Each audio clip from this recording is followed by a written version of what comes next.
الرجیم بسم اللہ الرحمن الرحیم وبہ نستعین وہو خیر ناصر ومعین الحمد للہ رب العالمین والصلاة والسلام علی سید الانبیاء والمرسلین حبیب الہنا و طبیب نفوسنا ابی القاسم محمد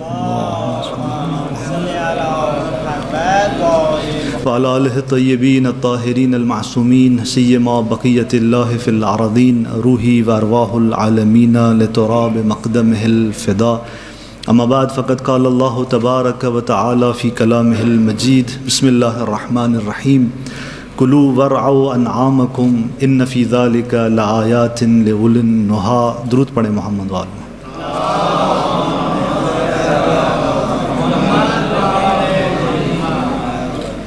آپ تمام مومنین کو سب سے پہلے امام حسن مجتبیٰ کی آمد کی ولادت با مبارک عرض کرتا ہوں.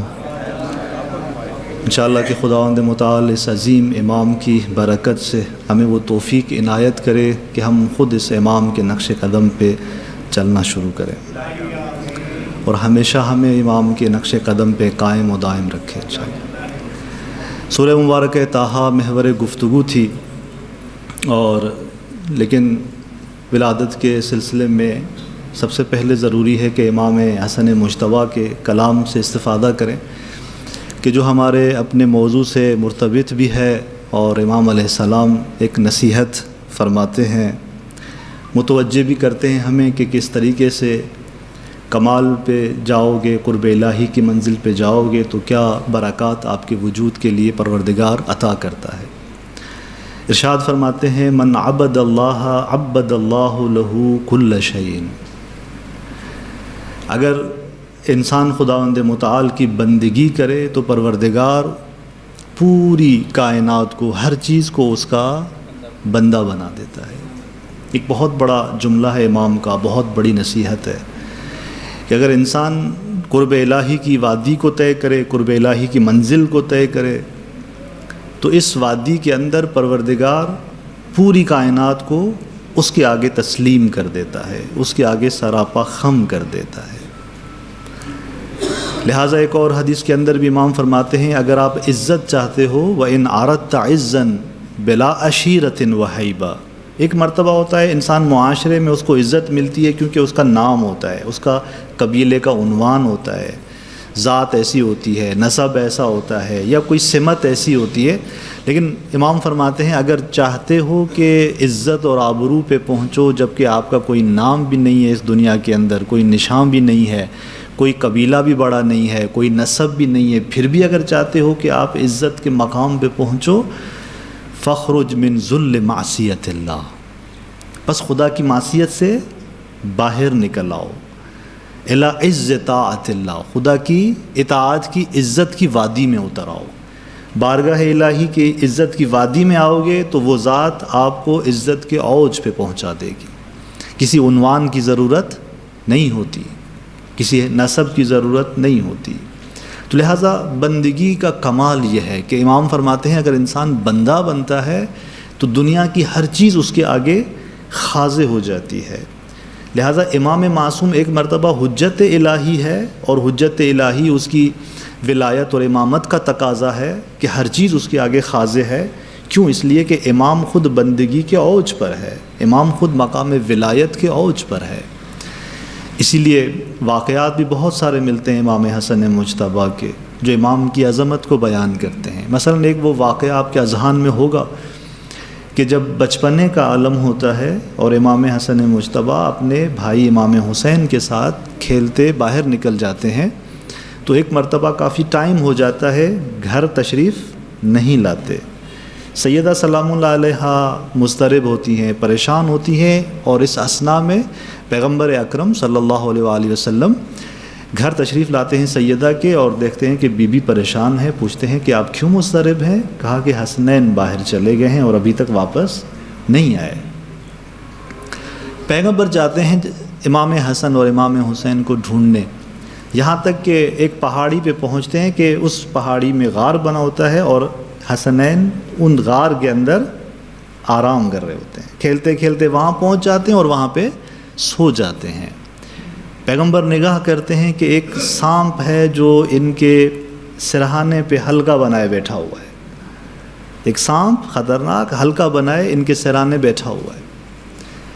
فطری تقاضا تھا، پیغمبر اکرم نے ہاتھ میں پتھر اٹھایا، جیسے ہی پتھر اٹھایا کہا السلام علیک یا رسول اللہ۔ وہ سانپ کہنے لگا کہ اے اللہ کے رسول آپ پر سلام ہو۔ دیکھیں یہ عظمت امام حسن اور امام حسین ہے۔ ابھی مقام امامت پہ ظاہری طور پہ فائز نہیں ہے، عظمت دیکھیں کہ ایک حیوان اپنی فطرت میں جو اس کا مزاج ہے اس نے اپنا مزاج بدل دیا ہے، جس کے آگے فطرت اپنا مزاج بدل رہی ہے، اور وہ سانپ خادم بنا بیٹھا ہے، کہتا ہے کہ میں تو پہرا دے رہا ہوں یہاں پہ، ان کی حفاظت کر رہا ہوں یہاں پہ۔ بہرحال وہاں سے پیغمبر اکرم بھی ان کو دعا دیتے ہیں، اس سانپ کو دعا دیتے ہیں اور حسنین کو اٹھاتے ہیں، جاتے ہیں تو اچانک جبرائیل نازل ہوتے ہیں، کہتے ہیں کہ اے رسول خدا کیوں ہمیں شرف نہیں دیتے کہ ہم ان میں سے ایک کو اٹھائیں؟ تو وہاں پہ امام حسین علیہ السلام کو جبرائیل اٹھاتا ہے اپنے ہاتھوں میں، اور یوں یہ جا رہے ہوتے ہیں تو امام حسن اور امام حسین فخر کرتے ہوئے کہتے ہیں کہ آج فخر کرتے ہیں کہ امام حسن نے پہلے فخر کیا ہے کہ میں فخر کرتا ہوں کہ مجھے کائنات کی سب سے عظیم ہستی نے اپنے کاندھوں پہ اٹھایا ہوا ہے۔ وہیں پہ امام حسین فخر کرتے ہیں کہ مجھے آسمان میں سب سے عظیم ترین ہستی نے اپنے ہاتھوں میں اٹھایا ہوا ہے۔ محمد وعلی محمد بلند تر سلام۔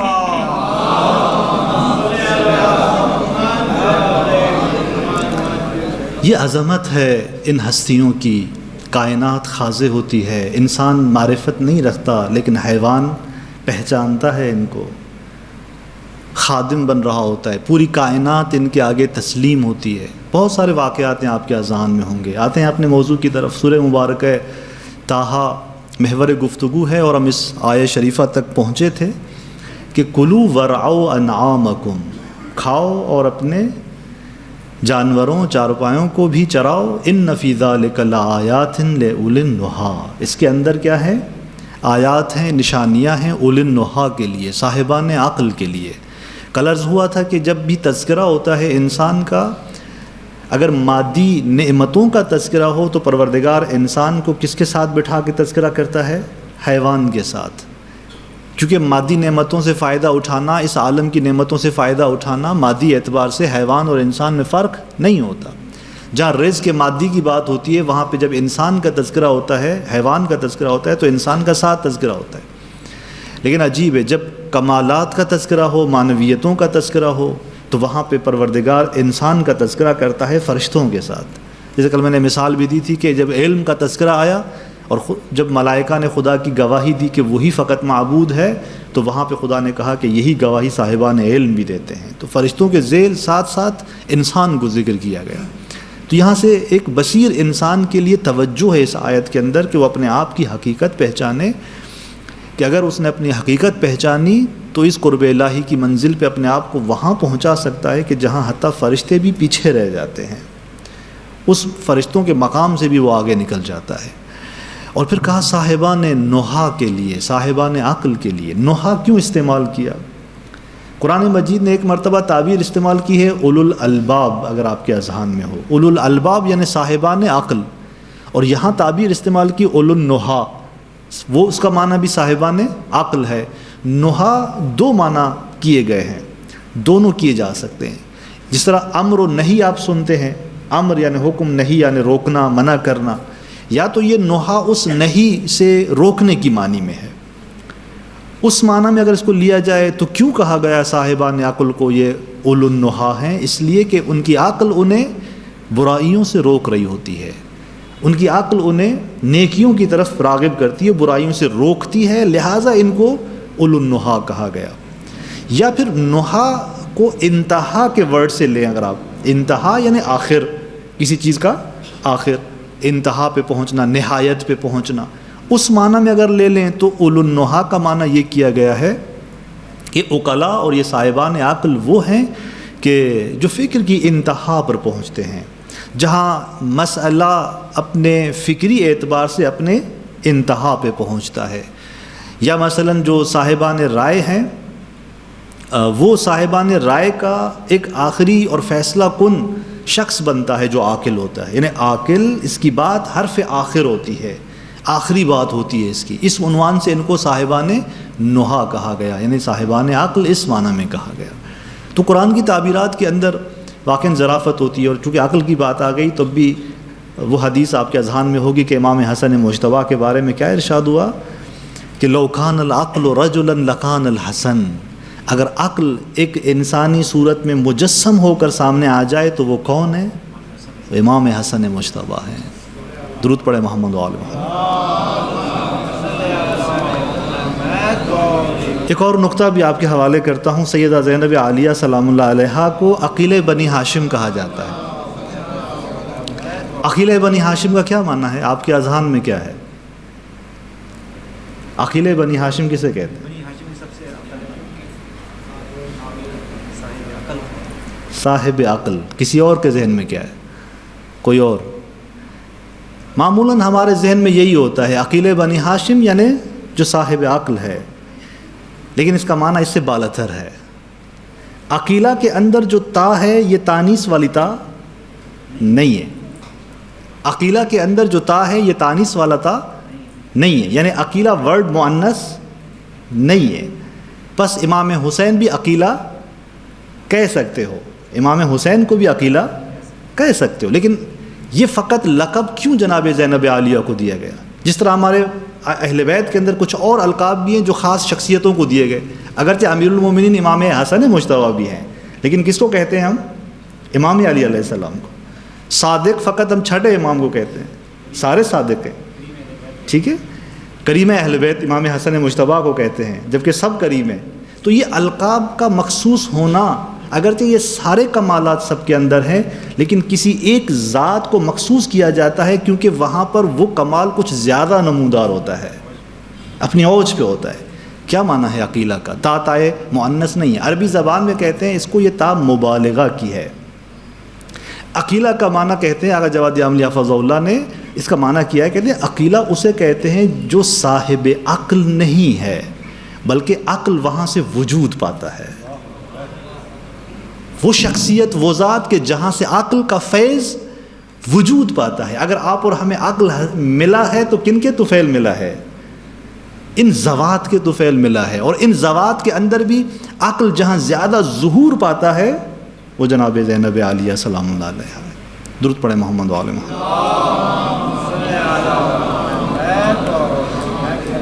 تو اولو النہا یعنی صاحبان عقل، خدا نے کہا صاحبان عقل کے لیے نشانیاں ہیں. پھر اگلی آیت کے اندر جو کہ بحث توحید اور معاد اور قیامت کے سلسلے میں تھی، اگلی آیت کے اندر تفصیل دینا شروع کی جناب موسیٰ علیہ السلام نے. کہا منہا خلقناکم، اسی میں سے، چونکہ زمین کا تذکرہ ہوا، خدا نے زمین کو گہوارہ بنایا ہے، پھر کہا منہا خلقناکم، اسی میں سے ہم نے آپ کو پیدا کیا. وفیہا نعیدکم، اور اسی میں ہم آپ کو پلٹا دیں گے. ومنہا نخرجکم تارۃ اخری، اور ایک مرتبہ اور اسی زمین میں سے ہم آپ کو نکال دیں گے. پچھلی آیات سے اس کا ارتباط دیکھیں، رابطہ دیکھیں. کہا انا رسول ربک، پہلے کہا تھا کہ ہم تیرے رب کے 2 رسول ہیں، اور پھر کہا تھا کہ والسلام علی من اتبع الہدی، ہدایت اور بشارت کی بات کی. پھر عذاب کی بات کی کہ ان العذاب علی من کذب وتولی. ان باتوں کے ساتھ رابطہ کیا ہے؟ جب یہ باتیں ہوئیں تو وہاں پر فرعون نے 2 سوال اٹھا دیے. کہ من ربکما، تم دونوں کا رب کون ہے؟ توحید کے اندر ایک سوال اٹھا دیا. پھر کہا فما بال القرون الاولی، دوسرا سوال قیامت کے ذیل میں اٹھا دیا کہ معاد اور قیامت کے سلسلے میں کہ بس وہ جو نسلیں گزر گئیں، آپ تو عذاب کی بات کر رہے ہو، ان پہ تو عذاب نہیں آیا، وہ کہاں ہیں؟ اٹھا دیا سوال قیامت کے سلسلے میں. جواب کیا دیا تھا؟ پہلا جواب دیا کہ جب کہا کہ تیرا رب کون ہے، کہا ربنا الذی اعطى کل شیء خلقہ ثم ہدی، میرا پروردگار وہ ہے جو خالق بھی ہے، نظام ہدایت بھی اسی کے پاس ہے، ہادی بھی ہے، خالق بھی ہے. ربوبیت تکوینی کو اسی جملے کے اندر سمیٹ دیا جناب موسیٰ علیہ السلام نے، کہ وہ توضیحات میں نے عرض کر دی تھی. پھر کہا کہ ان افراد کا کیا ہوا، ان کو آباء و اجداد جو ہمارے گزر گئے ان کا کیا؟ کا علمھا عند ربی، اس کا علم میرے پاس نہیں ہے، میرے پروردگار کے پاس ہے. فی کتاب لا یضل ربی ولا ینسیٰ، ایک ایسی کتاب کے اندر، وہ کتاب تکوین، کتاب لوح محفوظ کے اندر، کہ جو میرا پروردگار جسے گم بھی نہیں کرتا، لا یضل اور نہ ولا ینسا، نہ ہی جو ہے بھلاتا ہے. لا یضل کا معنی کیا ہے؟ گم نہیں کرتا. ہم معمولاً فوراً معنی کرتے ہیں گمراہی کا. قرآن کے الفاظ پہ دقت کیا کریں. انبیاء کے سلسلے میں جو الفاظ ذکر ہوئے ہیں ہم فوراً کہتے ہیں کہ شاید نبی سے گناہ سرزد ہوا تھا معاذ اللہ. دیکھنا ہوتا ہے کہ یہ جو ورڈ جناب کسی بھی نبی کے بارے میں ذکر ہوا ہے اس کا معنی کیا ہے. میں نے پچھلی بار مغفرت کا معنی کیا تھا، غفران کا معنی کیا تھا. لہٰذا ان الفاظ پہ توجہ کی ضرورت ہوتی ہے. لا یضل ربی، میرا رب اسے گم نہیں کرتا. وہ جو ہم گمراہ کہتے ہیں نا، وہ بھی کیوں کہتے ہیں؟ چونکہ راہ کو گم کر رہا ہوتا ہے. ہم اسے دوسری معنی میں گمراہ، منفی معنی لے رہے ہوتے ہیں. اس کا معنی بھی اصل یہی ہے کہ وہ راہ گم کر رہا ہوتا ہے. لا یضل ربی، میرا رب جو ہے وہ گم نہیں کرتا اس کتاب کو، اس مطلب کو. ہمیشہ وہ اس کے پاس ہے. کیوں؟ عرض کیا تھا کہ وہ عین علم ہے. جو عین علم ہو کوئی چیز گم ہو سکتی ہے؟ جس کی صفات عین ذات ہیں، یہ ہم سمجھ سکتے ہیں، ہم اس کو درک نہیں کر سکتے. ایک ذات عین ذات یعنی مطلب کیا؟ مثال دے سکتے ہیں کہ دیکھیں شکر میٹھی ہے، ہم کہہ سکتے ہیں ایک بار کہ ممکن ہے ایک وقت میں یہ میٹھی نہ ہو. اس کی ذات ہی ایسے ہے، میٹھاپن اس کی ذات کے اندر ہے. خدا وہ ہے کہ علم عین ذات ہے، قدرت عین ذات ہے. پارٹیشن بندی ہے، کوئی ایک حصہ علم ہے، کوئی ایک حصہ قدرت ہے، ایسا بھی نہیں ہے. لہٰذا جتنا اندر جاؤ گے اتنا حیرانگی میں انسان پڑھتا چلا جائے گا. بس وہ جب ذات ایسی ہے تو کوئی چیز اس سے گم ہونے والی نہیں ہے. فراموشی وہاں پہ معنی نہیں رکھتی. اب اس تناظر میں آج کی آیت کو آپ دیکھیں، مزید تفصیل دے رہے ہیں. جب قیامت کا تذکرہ آیا کہا کہ اس کا علم میرے پروردگار کے پاس ہے. پھر دوبارہ اس کی تفصیل دی، کہا منہا خلقناکم، اسی زمین سے ہم نے تمہیں پیدا کیا. وفیہا نعیدکم ومنہا نخرجکم، اسی میں سے ہم آپ کو نکالیں گے. یعنی کیا مطلب؟ عالم آخرت ہے، کسی اور عالم کے اندر ہمیں اترنا ہے، جانا ہے. ہم فوت ہو گئے اس کا مطلب نہیں کہ ہم فنا ہو گئے، نہیں، ہمیں اترنا ہے. اور قرآن کی تعبیرات عجیب ہے. ایاک نعبد اور نعبد ایاک، فرق ہے کہ نہیں ہے؟ نعبد میں ہم عبادت کرتے ہیں، ایاک تیری. اگر یہ جملہ ایسے آتا نعبد ایاک، مشکل کیا تھی؟ معنی بھی یہی تھا، ہم عبادت کرتے ہیں تیری. لیکن آ گیا ایاک نعبد. یہ عربی زبان کے جملوں میں کبھی، عربی قاعدہ ہے یہ، کبھی الفاظ کے پہلے اور بعد آنے کے اندر ایک خوبصورتی بڑھ جاتی ہے. جب کہا ایاک نعبد یعنی تیری ہی عبادت کرتے ہیں ہم، یہ ہی اضافہ ہو گیا، یعنی خاص کر دیا ہم نے عبادت کو خدا کے ساتھ. لیکن اگر یوں آتا نعبد ایاک تو وہ ہی نہیں آتا، خاص والا معنی نہیں آتا. یہاں پہ بھی ایسے ہی ہے. اگر کہہ دیتا خلقناکم منہا تو معنی کیا ہوتا؟ ہم نے خلق کیا تمہیں منہا، اسی سے. لیکن کہا منہا خلقناکم، اسی میں سے ہم نے تمہیں خلق کیا. وہ خاص ہو گیا، معنی کو خاص کر دیا، محدود کر دیا. بس ہماری خلقت جز مٹی کے کسی اور چیز سے نہیں ہے، اسی مٹی سے ہماری خلقت ہے. ہاں جناب آدم کی خلقت مٹی سے تھی، ہم سب کی خلقت مٹی سے، تفصیل اپنی جگہ پر، سب کی خلقت مٹی سے. اور وفیہا نعیدکم، اور اسی میں ہی ہم تمہیں پلٹائیں گے، اور اسی سے ہی ہم تمہیں خارج کریں گے. تو لہٰذا یہ حصر ہے اور خاص کیا جا رہا ہے. دوسرا نقطہ جو یہاں پہ اہمیت کا حامل ہے، اس پہ توجہ دیجیے گا اور اپنی ذات کی اہمیت کو سمجھیے گا کہ انسان کیا چیز ہے. کہا منہا خلقناکم، ہم نے اس مٹی سے تمہیں خلق کیا. کس کو؟ میری روح کو یا میرے بدن کو؟ میرے بدن کو اس مٹی سے خلق کیا گیا ہے، میری روح کو اس مٹی سے خلق نہیں کیا گیا. اسی مٹی سے میں اٹھایا جاؤں گا. ہاں میرا بدن اس مٹی سے دوبارہ اٹھے گا، میری روح اس مٹی کے حوالے نہیں ہے، نہ اس مٹی سے تھی نہ اس مٹی کے حوالے ہے. کیوں؟ اس لیے کہ پروردگار نے کیا کہا تھا؟ وَنَفَخْتُ فِيهِ مِن رُوحِي، میں نے اس کے اندر اپنی روح میں سے پھونکا ہے. یعنی ہماری حقیقت اس حقیقت سے وابستہ ہے، اس روح سے وابستہ ہے جس کا تعلق مٹی سے نہیں ہے، اس حقیقت سے ہے جس کی نسبت ذات پروردگار کی طرف ہے. یعنی اگر انسان اپنے آپ کو پہچانے تو آپ خود غیب کو جانتے ہیں. کیسے غیب کو جانتے ہیں آپ؟ اگر فرض کرتے میں خواب دیکھ رہا ہوں، خواب دیکھا کہ میرے ایک دوست نے مجھے دعوت دی ہے افطار کی 2 دن بعد، اور میں اٹھا، مجھے فون آتا ہے اسی کا کہ بھائی 2 دن بعد آپ کی دعوت، آپ کی افطار ہمارے گھر. کیا ہوا؟ جو دیکھ کے آیا وہی ہوا. پچھلے بار میں نے تفصیل سے گفتگو کی تھی خواب کے حوالے سے, خواب کیا ہوتا ہے, میں نے تفصیل عرض کر دی تھی کیسے ہوتا ہے یہ سب کچھ, میں اس تفصیل میں نہیں جا رہا, فقط یہ توجہ دلا رہا ہوں کہ کیا ہوا. ایک ایسی بات مجھے پتہ چلی جو عالم غیب سے وابستہ ہے, جو 2 دن بعد ہونا ہے وہ مجھے 2 دن پہلے پتہ چل رہا ہے. کیوں چل رہا ہے؟ میرے اپنی حقیقت کے سبب. اس کا مطلب یہ کہ اگر میں اپنی حقیقت کو بدن اور جسم کی اس قید سے آزاد کر دوں تو وہ پرواز کر سکتی ہے. اس کے آگے پھر زمان و مکان کوئی بھی مانے نہیں رہے گا. یہ آپ کی حقیقت ہے, کیونکہ وہ مجرد ہے, مادیت سے ماورا ہے. جو چیز مادیت سے ماورا ہے اس کے لیے مادہ رکاوٹ نہیں بن سکتا. میں نے ایک جگہ پڑھا تھا, کتنی صداقت ہے اس کے اندر مجھے نہیں معلوم, کہ صاحب المیزان علامہ طباطبائی, ایک مرتبہ ان کا آپریشن ہونا تھا. ڈاکٹروں نے کہا کہ ہم آپ کو نشہ دیں گے تاکہ ہم آپریشن کر سکیں. اس نے کہا ڈرگ میں نہیں لوں گا نشے والی. دیکھیں اولیاء کتنے محتاط ہوتے ہیں. کہا نہیں میں نشہ نہیں لوں گا. کہا کیسے ہو سکتا ہے پھر؟ کہا مجھے 5 منٹ کے لیے چھوڑ دو, پھر آپ آپریشن شروع کر دینا.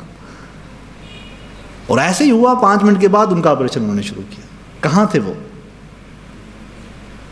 یعنی انسان قرب الہی کی منزل پہ اپنے آپ کو اس مقام تک لا سکتا ہے جہاں وہ چاہے اپنے اس روح اور اس بدن سے روح کو جدا کرنا چاہے کر سکتا ہے. اور یہ کمال بالفعل دیکھنا ہے تو وجود امام میں جا کر دیکھیں. امام اپنے اس باطنی پہلو کو آزاد, بالکل آزاد ہے وہاں پہ. 40 جگہوں پہ امام علی کا ہونا کیا بتاتا ہے؟ کس چیز کو بتاتا ہے؟ امامت جدا چیز ہے, ابھی امامت کے کمالات اور ہیں. یعنی ان کا وجود باطنی پہ کتنا کنٹرول ہے. لہٰذا انسان کی حقیقت کو دیکھیں, ہماری حقیقت ہماری روح سے وابستہ ہے, اور روح مجرد ہے, مادیت سے بالاتر ہے. کس قدر وہ پرواز کر سکتی ہے, کتنا وہ سفر کر سکتی ہے اگر انسان اس وادی کے اندر آگے بڑھے. خدا نے کہا نفخت فیہ من روحی, میں نے اس کے اندر اپنی روح میں سے پھونکا ہے. قل یتوفاکم ملک الموت. قرآن کی تعبیرات پہ بعض غور کیا کریں. توفا کا کلمہ قرآن نے استعمال کیا ہے, فوت کا ورڈ استعمال نہیں کیا. فوت کا معنی فنا کیا ہے, توفا کا یہ معنی نہیں ہے. توفا کسے کہتے ہیں؟ جہاں ایک چیز کو پورا مکمل طور پہ اٹھا لیا جائے, ختم کیا جائے نہیں, ایک چیز کو مکمل اٹھا لیا جائے, اپنے قبضے میں لایا جائے, وہاں پہ توفا کا ورڈ آتا ہے. یعنی ملک الموت کیا کر رہا ہوتا ہے؟ جب ہمیں موت آتی ہے تو ہماری روح کو کامل طور پہ اٹھا رہا ہوتا ہے, لے رہا ہوتا ہے, اس عالم میں لے کے جا رہا ہوتا ہے. بس فنا نہیں ہے, آپ کی اس حقیقت سے حقیقت جڑی ہوئی ہے کہ جس کو فنا نہیں ہے. فنا نہیں ہے. اگر آپ نے اس کو اپنے کمال پہ پہنچایا تو کتنا پرواز کر سکتی ہے کہ فرشتے بھی پیچھے رہ جاتے ہیں. تو بس یہ آیت متوجہ کر رہی ہے ہمیں, ہمارا بدن ہے جو پلٹے گا اسی زمین سے, اسی زمین کے اندر جائے گا. اِذَا مِتْنَا وَكُنَّا تُرَابًا وَعِظَامًا اِنَّا لَمَبْعُوثُونَ. پیغمبر گرامی ہے کہ بارگاہ میں مکہ کے یہ کافر آتے تھے, مشرک آتے تھے, اعتراض کرتے تھے کیا ہم مٹی اور ہڈیاں بن جائیں گے اور پھر دوبارہ اٹھ جائیں گے؟ یہ کیسے ہو سکتا ہے؟ خدا نے کہا قل کہہ دو انہیں یحییھا الذی انشأ اول مرۃ, حیات دے گا دوبارہ تمہیں وہ جس نے تجھے پہلے بار حیات دیا تھا. جس نے پہلی بار تجھے حیات دی تھی وہی ذات تجھے دوبارہ حیات دے دے گی. تو بس یہ قاعدہ قرآنی ہے, اور یہ ان امتوں کے لیے جواب دیا تھا جناب موسیٰ نے, لیکن یہ مخصوص ان امتوں سے نہیں ہے. یہ عالم سب کے ساتھ وابستہ ہے, سب نے پلٹنا ہے اس عالم کی طرف. بس انسان کی حقیقت جس چیز سے وابستہ ہے وہ کبھی بھی مٹی نہیں بن سکتا. وہ روح انسانی ہمیشہ اس مادیت سے بالاتر ہے. اور بعض روایات کے اندر خوبصورت مثال دی گئی ہے کہ آپ قیامت کو سمجھنا چاہتے ہیں, موسم بہار کو دیکھیں. موسم بہار کیا کرتی ہے؟ سوئی ہوئی چیزوں کو بیدار کرتی ہے, مری ہوئی چیزوں کو حیات دیتی ہے. بہار یہ کام کر رہی ہوتی ہے. سردیوں میں درخت خشک ہو جاتے ہیں, بے جان ہو جاتے ہیں, مر جاتے ہیں, مر نہیں جاتے. واقعی معنی میں وہ مر نہیں جاتے, ویلا ہم اس کو کاٹ کے پھینک دیتے, کوئی اور درخت لگا دیتے, مر نہیں گئے, وہ سو چکے ہیں. یہ بہار آ کے اسے کیا کرتی ہے, یہ موسم آ کے کیا کرتا ہے, انہیں جگہ دیتا ہے، نیند کی حالت سے اٹھا دیتا ہے. کیسے اٹھاتا ہے؟ وہی خداوند متعال موسم بہار کے اندر بارش اتارتا ہے، اور یہی درخت جو سوئے ہوئے تھے دوبارہ مٹی کو جذب کرتے ہیں، وہی مٹی سبزہ بن جاتی ہے اور اسی کو حیات ملنا شروع ہو جاتی ہے. درخت مرتے نہیں ہیں، بہار ان کو آ کر بیدار کر دیتی ہے. یہی چیزیں مٹی کو آپ دیکھیں، مٹی مردہ ہے، بے جان چیز ہے، لیکن یہی بہار درختوں کے ذریعے اس مٹی کو جذب کروایا جاتا ہے، مٹی کو جذب کروا کے ان کو حیات دی جاتی ہے. اور یہی مطلب تھا جو نبی اکرم صلی اللہ علیہ وآلہ وسلم نے فرمایا کہ اذا رأیتم الربیع، جب تم موسم بہار کو دیکھو، فاکثروا ذکر النشور، بہت زیادہ قیامت کو یاد کرو، بہت زیادہ یاد کرو. یہ بہار ہمیں سبق دیتی ہے کہ انسان جو اس دنیا سے جا رہا ہے اس نے اٹھنا ہے، اور یہ اٹھ سکتا ہے. یہ انسان کے اٹھنے کے امکان کو بتا رہی ہوتی ہے. یہ ہم دنیا سے زیادہ وابستہ ہوتے ہیں، لہذا ان چیزوں میں تفکر نہیں کرتے. یہ اولیاء ہیں جو دنیا کی حتیٰ نیچر کی ان چیزوں کے اندر بھی خدا کی اسرار ڈھونڈ رہے ہوتے ہیں، خدا کی حکمتوں کو دیکھ رہے ہوتے ہیں. جناب موسیٰ نے کہا کہ وَلَقَدْ أَرَيْنَاهُ آيَاتِنَا كُلَّهَا، ہم نے اس فرعون کو تمام تر آیات دکھا دی. سورہ طٰہٰ کے اندر تو وہ آیات ابھی ذکر نہیں ہوئیں، آگے ذکر ہوں گی، لیکن چونکہ ایک متکلم کا کلام ہے، یہ مختلف صورتوں کے اندر ذکر جناب موسیٰ ہو چکا ہے اور ہو رہا ہے، لہٰذا جن صورتوں میں پہلے ذکر ہو چکا ہے درواقع اس کو دیکھتے ہوئے بھی کہا جا سکتا ہے، پروردگار کہہ سکتا ہے کہ ہم نے دکھا دی اس کو تمام تر آیات. کیا کیا اس نے؟ فَكَذَّبَ وَأَبَى، بس اس نے جھٹلایا اور اس نے انکار کیا، آیات کو جھٹلا دیا، آیات کا انکار کیا. بعض آیات کے اندر ہے کہ 9 آیات بینات. ٹوٹل کتنی آیات ہیں جناب موسیٰ کے پاس؟ 9 کہتے ہیں، 9 آیات، 9 نشانیاں پروردگار نے دی تھی، اور ان تمام نشانیوں کو اس نے کیا کر دیا؟ جھٹلا دیا. کچھ نشانیاں فرعون نے آنکھوں سامنے دیکھی تھیں، کچھ معجزات خود دیکھے تھے، جیسے عصا کا معجزہ تھا. کچھ معجزات ایسے تھے جو اس نے نہیں دیکھے تھے، اور تمام معجزات کا اس نے انکار کر دیا. بات صرف یہ نہیں ہے کہ معجزہ دکھایا گیا اور انکار کیا، کوئی ایک معجزے کی بات نہیں ہے، ایک پوری آیات الہی کے سلسلے کا وہ انکار کر رہا ہے. معجزات کو جھٹلا دیا اور جناب موسیٰ علیہ السلام کو جھوٹا کہا، نعوذ باللہ. حق کا انکار، نتیجہ کیا ہوا کہ حق کا انکار کر دیا اس نے. معجزہ دیکھا اور انکار کر دیا، بات سنی قبول نہیں کی. مسئلہ کہاں پر ہے؟ دلیل کا ہے؟ نہیں، دلائل تو دیے تھے جناب موسیٰ نے، معجزے سے بڑھ کر کیا دلیل ہو سکتی ہے؟ سب کچھ دکھا دیا. مسئلہ اس کے وجود کے اندر وہ تکبر تھا، وہ غرور تھا جو اس کے آگے مانے بن رہا تھا کہ وہ حق کو قبول کرے. لہٰذا وہ عالمانہ اور جان بوجھ کر حق کا انکار کر رہا تھا. اس کو وضاحت کے ساتھ ایک اور آیت کے اندر بھی ذکر کیا گیا ہے. سورہ نمل کے اندر 14 نمبر آیت میں ذکر ہوا کہ وَجَحَدُوا بِهَا وَاسْتَيْقَنَتْهَا أَنفُسُهُمْ، یعنی اس نے انکار کیا، انہوں نے انکار کیا ان آیات کا، جبکہ ان کے وجود نے، ان کے اندر نے یقین حاصل کر لیا تھا. یقین حاصل کرنے کے بعد جھٹلا رہا تھا یہ. بس یہ تکذیب جہالت کی بنا پر نہیں تھی. جناب موسیٰ علیہ السلام نے اس کو کہا بھی کہ لَقَدْ عَلِمْتَ مَا أَنزَلَ هَؤُلَاءِ إِلَّا رَبُّ السَّمَاوَاتِ وَالْأَرْضِ، تو یقین کرتا ہے، تو جانتا ہے کہ یہ روشن نشانیاں آسمان اور زمین کے پروردگار کے علاوہ کسی اور نے نازل نہیں کی. تو جانتا ہے، علمتا، بس علم تھا، یقین تھا. کیسا یقین تھا؟ ایک یقین ہوتا ہے شہودی، یہ شہودی یقین نہیں تھا، وہ اس مقام پہ نہیں تھا کہ شہود کرے. یہ برہانی دلیل والا یقین تھا. ایک مرتبہ ہوتا ہے میں نے آپ کے سامنے خدا کی وحدانیت کو ثابت کیا، میں نے دلیل دی، لاجک بیان کیا، برہان دیا آپ کے سامنے، اور دلیل سے آپ کانے ہو گئے، آپ کو یقین ہو گیا. یہ وہ یقین تھا کہ جو دلائل سے اس کو حاصل ہو چکا تھا اور واضح کر دیا قرآنی آیات نے. وَاسْتَيْقَنَتْهَا أَنفُسُهُمْ، لیکن انکار کر دیا. کیوں؟ وجود کے اندر کیا تھا؟ تکبر تھا، برتری طلبی تھا، خود پسندی تھا، علو تھا، اپنے آپ کے وجود میں استکباریت تھی اس کے، وہ مانے آ رہی تھی اس کے آگے. علمی کمزوری نہیں تھی، عملی مشکل تھی، استکباری مشکل تھی. تو یہ کبھی ایک چیز روشن ہوتی ہے ہمارے سامنے، کوئی شبہ نہیں ہوتا، حق واضح ہوتا ہے، لیکن کبھی کبھار ہم اسے قبول نہیں کرتے۔ دو دوست آپس میں مباحثہ کر رہے ہیں اور دوسرے کے ہاں اگلے کی بات واضح بھی ہو چکی ہوتی ہے، پھر بھی قبول نہیں کرتا۔ کیوں؟ وجود کے اندر کیا ہے ہمارے، ہٹ درمی کیوں آتی ہے، قبول کیوں نہیں کر رہا ہوتا؟ یہ عالمانہ انکار ہوتا ہے۔ مشکل کہاں پر ہے؟ دیکھیں ایک لطیف بات میں کہنے جا رہا ہوں، اس پہ توجہ کیجیے گا۔ پچھلے سال بھی کچھ عرض کیا تھا اس پہ، مزید اس پہ جتنا بھی گفتگو کی جائے ضروری ہے، انسان کے لیے یہ چیزیں روشن ہونی چاہیے۔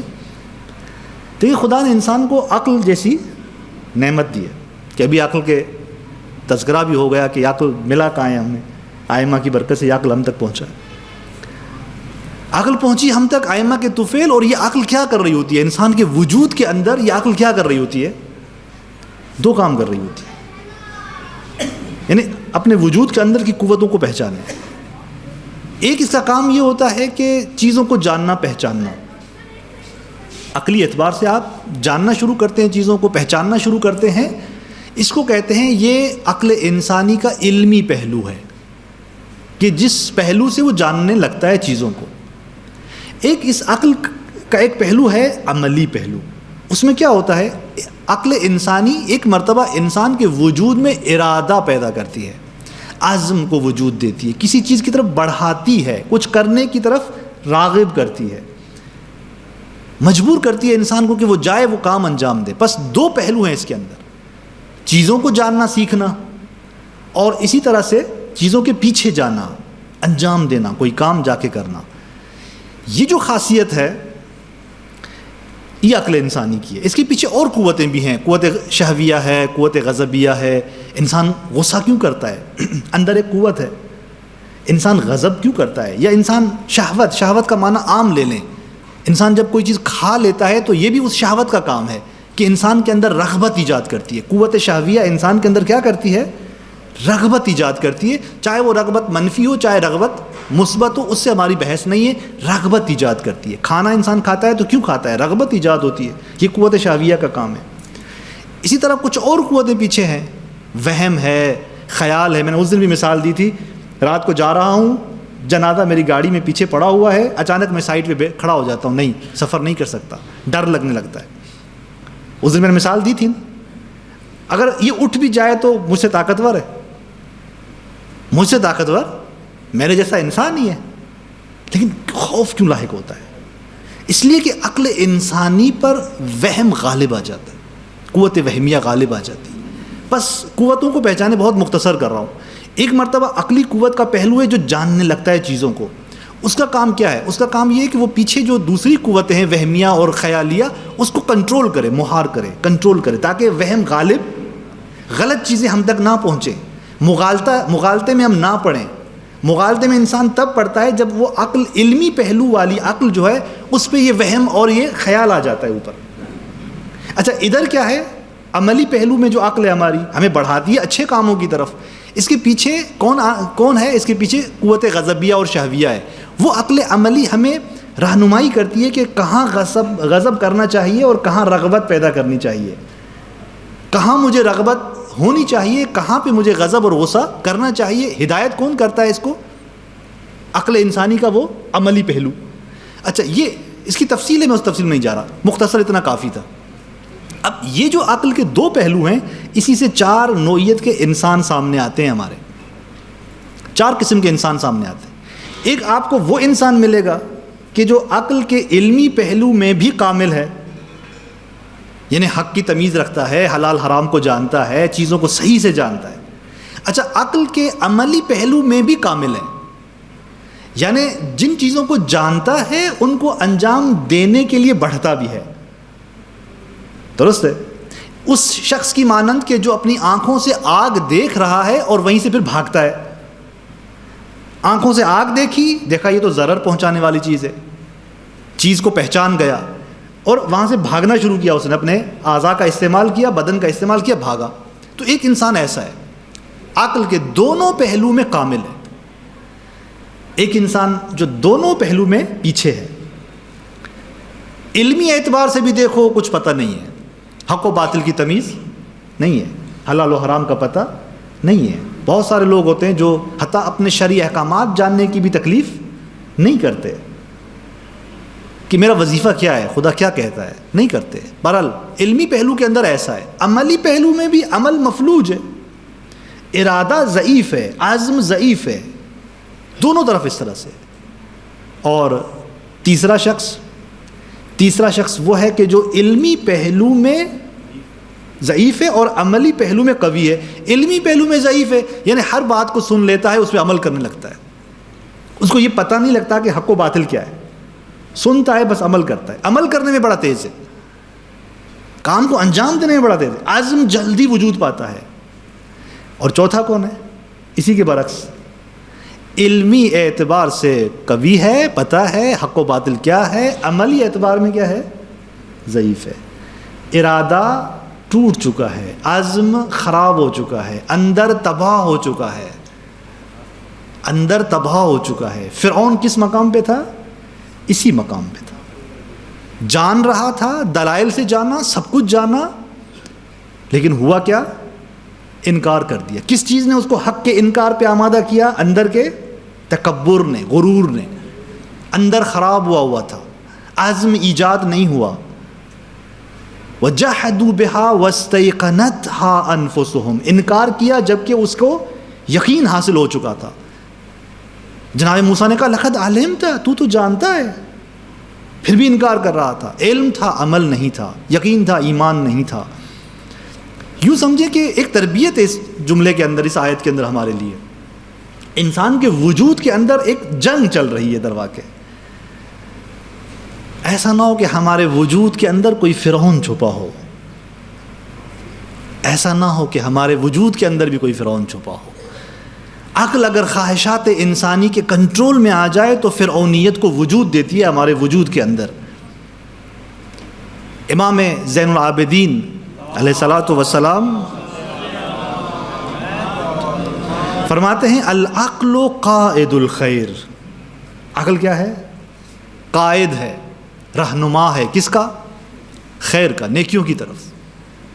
والہویٰ مرکب المعاصی، اور خواہشات نفس کیا ہیں؟ گناہوں کی سواری ہیں، مرکب ہیں، سواری ہیں. ایک خوبصورت مثال دی ہے ایک بزرگوار نے، بلکہ آیت اللہ جوادی عملی حفظہ اللہ نے ظاہرنی مثال دی ہے. کہتے ہیں کہ انسان کے وجود کے اندر بھی ایک جو مومن انسان ہوتا ہے اس کی مثال ہے. ایک مومن انسان کے وجود کے اندر بھی ایک طرح سے نماز با جماعت ہو رہی ہوتی ہے. کیسے نماز با جماعت ہو رہی ہوتی ہے؟ کہا کہ عقل سلیم پیش امامی کا کام کر رہا ہوتا ہے. عقل سلیم، سالم عقل انسانی پیش امامی کا کام کر رہی ہوتی ہے. اور باقی جو قوتیں ہیں، مثلا عقل سلیم کے دو پہلو میں نے عرض کیے.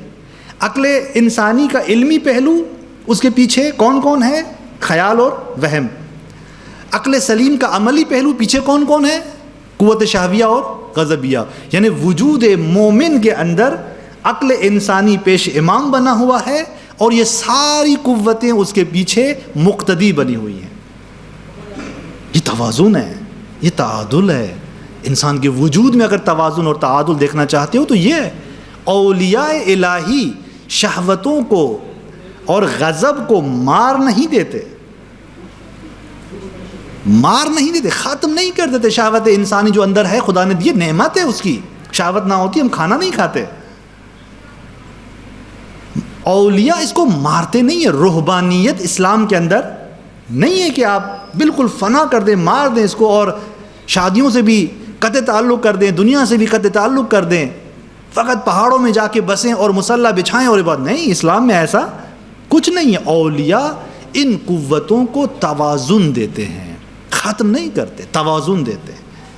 ان کو مہار کرتے ہیں، کنٹرول کر رہے ہوتے ہیں. العقل قائد الخیر، وہ عقل اپنے عقل کو قائد بنا رہے ہوتے ہیں، رہنما بنا رہے ہوتے ہیں. تعدیل ہے. وَإِلَّا اگر یہ عقل رہنما نہ بنے تو امام علی علیہ الصلوۃ والسلام فرماتے ہیں، درود پڑھیں مولا کے نام، فرماتے ہیں کم من عقل اسیر تحت ہوا امیر. کتنے عقل ہیں کہ جو انسان کی خواہشات نفسانی کے نیچے ہیں، اسیر ہیں. اس حد تک انسان پہنچتا ہے کہ قرآن نے دو طرح کی تعبیر بیان کی. سواء علینا اوعظت ام لم تکن من الواعظین. ایک مرتبہ خود انسان کہتا ہے کہ فرق نہیں کرتا کہ تو نصیحت کرے یا نصیحت نہ کرے. یا ایک مرتبہ خدا نے کہا سواء علیہم انذرتہم، اے نبی فرق نہیں کرتا ان پر، تو انہیں نصیحت کرے یا نصیحت نہ کرے. یہ انسان اس مقام پہ پہنچا ہے اب نصیحت کرنا کوئی فائدہ نہیں رکھتا. یہ وہ مقام تھا فکذب وابا، فرعون نے تکذیب کی اور جھٹلا دیا. علم بس کافی نہیں ہوتا، کتنا بھی عالم ہو جائے ایک انسان، علم کفایت نہیں کرتا جب تک عمل اس کے ساتھ نہ ہو. دیکھنا آنکھ کا کام ہے، سننا کانوں کا کام ہے، چلنا پاؤں کا کام ہے. آنکھ اگر دیکھ لے سامنے آگ ہے، پاؤں چل نہ پائیں، دیکھنا فائدہ مند ہوگا؟ میں نے دیکھ لیا کہ میرے سامنے آگ ہے، پاؤں میرے کام نہیں کر رہے، کیا ہوگا؟ یہ دیکھنا میرے کیا کام، کس کام آئے گا؟ کسی بھی کام نہیں آئے گا. لہٰذا ایک قرآن کی وہ خوبصورت آیت قل للمؤمنین یغضوا من ابصارہم، کہو مومنین سے کہ نامحرم کے سامنے اپنی آنکھوں کو کیا کر دیں. جانتا بھی ہوں لیکن آنکھ بند نہیں کر رہا. کیوں؟ ارادہ میرے وجود کے اندر کیوں نہیں آ رہا، عزم میرے وجود کے اندر کیوں وجود نہیں پا رہا؟ اندر تباہ ہے. عقل عملی کا جو پہلو ہے وہ کیا ہے؟ مفلوج ہے، فلج میں ہے. یہ چیز کتابوں سے حاصل نہیں ہوتی، کتاب پڑھنے سے یہ چیزیں حاصل نہیں ہوتی کہ انسان کتاب پڑھتا چلا جائے اور کمال کی راہ پہ چلا جائے گا. نہیں، اندرونی جہاد چاہیے. لہذا تبھی کہا تھا کہ جہاد یہ زیادہ سخت ہے اور اکبر ہے باہر کے جہاد سے. مشق کرنی پڑے گی، تمرین کرنی پڑے گی. اگر مجھے پتا ہو مجھے کراچی جانا ہے، صبح فلائٹ ہے میری، رات 2-3 بجے میری فلائٹ ہے، میں کیسے سوؤں گا؟ یا تو سوؤں گا بھی نہیں، اگر سو گیا تو حتی الارم بھی نہیں رکھوں گا، پھر بھی اٹھتا چلا جاؤں. ہر 5-10 منٹ کے بعد اٹھ کے دیکھوں گا ٹائم کیا ہوا ہے. لیکن صبح کی نماز میں کیا حالت ہوتی ہے ہماری؟ کیوں؟ وجہ تلاش کریں. اپنے آپ کو بنانے کی کو تنقید کرنا نہیں ہے، بنانا چاہتے ہیں اپنے آپ کو، ہم بنانا چاہتے ہیں. قرآن سبق دینا چاہتا ہے، بناؤ. کیسے بنو گے؟ کا تمرین شروع کرو. انسان بہت سارے افراد ہیں جنہوں نے تمرین کیے پہنچے ہیں. مثال کے طور پہ میں اندر ارادہ میرا کمزور ہے. ایک انسان کو فرض کرتے ہیں سگریٹ چھوڑنا ہوتا ہے، کیا کرتا ہے؟ وہ اچانک چھوڑ دیتا ہے. اور جب وہ چھوڑ بھی رہا ہوتا ہے، تمرین بھی کر رہا ہوتا ہے، کتنی جان کے اندر سختی ہوتی ہے. اگر نامحرم سامنے آ جائے، شروع میں میرا ارادہ بہت ضعیف ہے، عین ممکن ہے کہ میں ایک بار دیکھوں پھر آنکھیں بند کر دوں، پھر دیکھوں پھر آنکھیں بند کر دوں. ممکن ہے میری یہ حالت ہو، کمزوری اتنی ہو اندر. لیکن انسان کوشش تو کرنا شروع کرے. یہ جب کوشش کرنا شروع کرے گا آہستہ آہستہ آہستہ، یقین مانیں وہ اس تمرین میں کامیاب ہو جائے گا. ایک شخص امام کی بارگاہ میں آتا ہے، چھٹے امام کی بارگاہ میں آتا ہے، کہتا ہے مولا کبھی کبھار شیطان مجھ پر حاوی ہو جاتا ہے. یہ نسخہ دے رہے ہیں میرے مولا کیسے بچیں گناہ سے. کہا کہ مولا کبھی کبھی شیطان مجھ پر غالب آ جاتا ہے. امام نے سوال کیا، امام نے ابھی کچھ بتایا نہیں. امام نے پوچھا، کہا پھر چونکہ مومن تھا، امام کا صحابی تھا، آیا تھا امام کے محضر میں، بتانے آیا تھا تاکہ امام سے بھی تائید لے کیا کرے. کہا مولا یہ ہوتا ہے میرے ساتھ کبھی کبھی. امام نے کہا اچھا پھر تو کیا کرتا ہے اس ٹائم؟ شیطان جب غالب آتا ہے تو کیا کرتا ہے؟ کہا مولا میں آپ کی محبت کو یاد کرتا ہوں. جب میں آپ کی محبت کو یاد کرتا ہوں، میری توجہ جب آپ کی طرف چلی جاتی ہے، وہ میدان مجھ سے غائب ہو جاتا ہے. یہ اہل بیت کی محبت یوں بچاتی ہے انسان کو. جب بھی انسان، یقین مانے یہ نسخہ ہے امام کا، جب بھی نامحرم سامنے آ جائے، اگر آپ نے وہاں دیکھا، آنکھ پڑ بھی گئی، اور اگر آپ نے امام حسین کو ذہن میں لایا، ختم ہو جائے گا قصہ.